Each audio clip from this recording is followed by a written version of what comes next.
सभी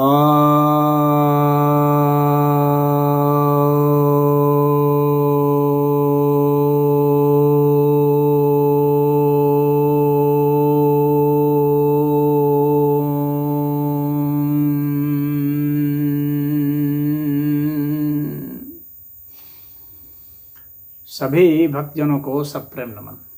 तो आज आपकी जिज्ञासाओं का समाधान लेकर आया हूँ। एक जिज्ञासा ये है कि क्या हमारा भारत स्वर्णिम था? हम किस भारत की बात करते हैं?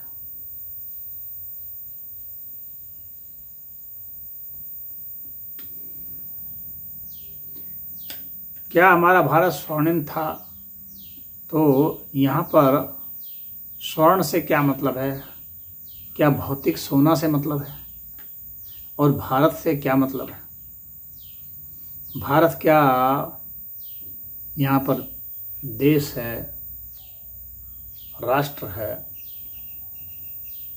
अवस्था है? क्योंकि भारत का अर्थ होता है जो ज्ञान में रत है।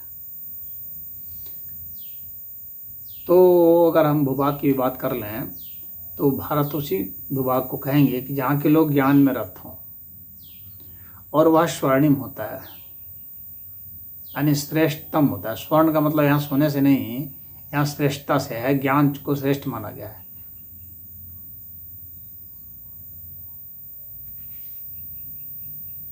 न ही ज्ञानेन सदृशम यह विद्यते। ज्ञान के सदृश इस लोक में कुछ भी नहीं है, भगवान कह रहे हैं। तो ज्ञान का सदृश कुछ नहीं है, तो ज्ञान जो है वही परम है, वही श्रेष्ठ है, वही स्वर्ण है। उसी को हिरण्मय कहा गया है। तो वहाँ पर स्वर्णिम है। यहाँ स्वर्णिम का मतलब वो सोना नहीं है, बल्कि वो कीमती होने के कारण वो बेस कीमती है। तो उस अर्थ में कहा गया है कि ज्ञान जो है बेस कीमती है, जो ज्ञान में लीन है वो बेस कीमती है। तो स्वर्णिम भारत तो यह है।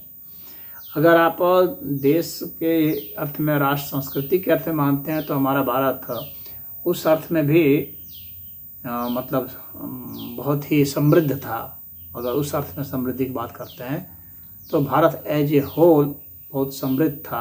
यहाँ की सभ्यता, संस्कृति, यहाँ के विचार, चरित्र, व्यवहार और वैभव भी, और धन संपदा भी, यहाँ सब कुछ बहुत ही ज़्यादा संपदा भी यहाँ बहुत थी। और यहाँ की तकनीक वगैरह भी अपने समकालीन जो सभ्यताएं हैं अन्य जगह की, उनसे यहाँ पर जो है आगे थे सब भारत में लोग। तो वो इसलिए वह स्वर्णिम था। अब इसका तात्पर्य यह नहीं होता है कि सारे लोग ही आगे थे, सारे लोगों के पास ही ऐसा है, ऐसा नहीं है। वह एज ए होल देखा जाता है। सब लोग तो नहीं थे, बल्कि मुझे तो ऐसा लगता है कि बहुत कम लोग होंगे जो कि उस स्तर के होंगे। अधिकतर लोग तो गरीबी का ही दंश झेल रहे होंगे और पक्षपात का दंश झेल रहे होंगे, ऐसा मुझे प्रतीत होता है। हाँ, बाकी सभ्यताओं के मुकाबले अवश्य आगे थे, अच्छे थे, लेकिन अपने ही देश में जो समृद्ध लोग थे उनकी तुलना में बहुत सारे लोग ऐसे होंगे जो कि जंगल में, झाड़ में रह रहे हैं, गाँवों में रह रहे हैं, कच्चे मकानों में रह रहे हैं, जिनके साथ जो है जुल्म, अत्याचार हो रहे हैं या न्याय नहीं मिल पा रहा है। तो न शिक्षा मिल पा रही है, न स्वास्थ्य वैसा है। तो ऐसे लोगों की संख्या सदैव बहुत ज़्यादा रही है। तो यहाँ पर जो आपने पूछा हम किस भारत की बात करते हैं, तो जिस भारत की बात करते हैं मैंने आपको बता दिया। लेकिन अधिकतर हिस्से शायद आपका मंतव्य ऐसा हो कि क्या सारे लोग इस तरह थे? तो सारे लोग तो समृद्ध नहीं हो सकते, सारे लोग स्वस्थ नहीं होंगे, सारे लोग शिक्षित नहीं होंगे, सारे लोगों के पास धन वैभव नहीं होगा, सारे लोगों के पास ज्ञान नहीं होगा। तो जिनके पास नहीं होगा, जितनी संख्या के पास नहीं होगा, उतने लोग तो स्वर्णिम नहीं माने जा सकते हैं। अब वह संख्या कितनी है यह एक डिबेट का विषय हो सकता है, विवाद का विषय हो सकता है, क्योंकि इसका कोई आंकड़ा मौजूद नहीं है। लेकिन जो हम लोग वर्तमान में देखते हैं, इसके पीछे का जहाँ तक हम लोग पास पीछे रिकॉर्ड जाता है, तो यही देखते हैं कि बहुत आयत जो है आबादी, वह तो वंचित ही रही है। कुछ चंद लोग ही बहुत समृद्ध रहे।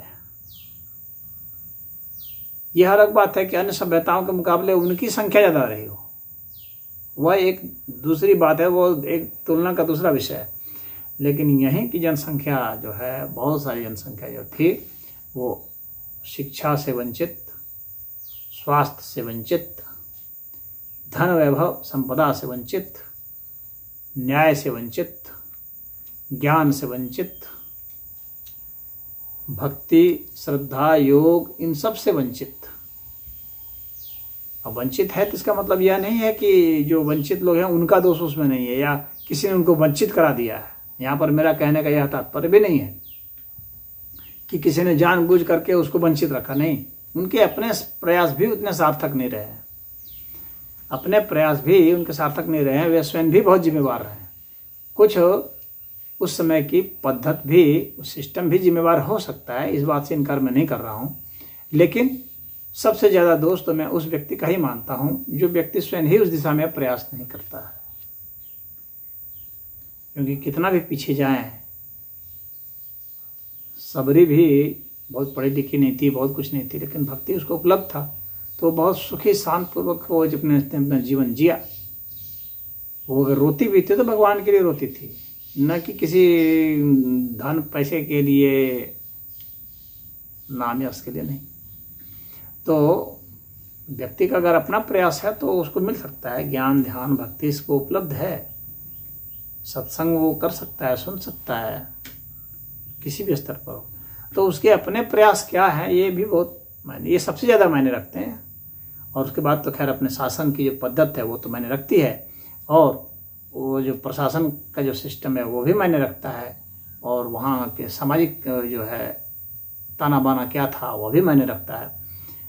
परंतु ओवरऑल में मिला जुला करके मैं ऐसा समझता हूँ कि बहुत कम लोग जो थे वे ही इन सभी गुणों से संपन्न होंगे। अधिकतर लोग तो इससे जो है महरूम ही होंगे, वे अपने को उतना विकसित नहीं कर पाए होंगे, तो उनके लिए तो वह स्वर्णिमता नहीं थी। हाँ, जब बहुत ऐसे लोग स्वर्णिम हो जाते हैं तो उनके हिसाब से तो कुछ तो छन करके उनके पास भी चला ही जाता है। कहने का मतलब है कि यहाँ के जो वंचित भी रहे होंगे ना, वे दूसरे जगह के, दूसरे सभ्यताओं के जो वंचित लोग हैं उनसे आगे होंगे। क्योंकि ये ऊपर वाले बहुत श्रेष्ठ होते हैं और सब कुछ होता है, तो नीचे भी कुछ ना कुछ जो है छन करके तो जाता ही है। धन, पैसा, ये सब तो जाता ही है, ज्ञान भी जाता है, उपदेश भी जाते हैं, शिक्षा भी जाती है, स्वास्थ्य के तरीके भी जाते हैं, तो वो छन के जाते हैं। तो उसमें वे सारे उपलब्ध तो नहीं होंगे, लेकिन कुछ तो उपलब्ध अवश्य ही होंगे, और बाकी सभ्यताओं के मुकाबले में ये बेहतर होंगे। इस कारण से भी भारत को स्वर्णिम कहा जाता है। मुझे उम्मीद है आपको आपकी जिज्ञासा का समाधान मिल गया होगा। हरि ओम।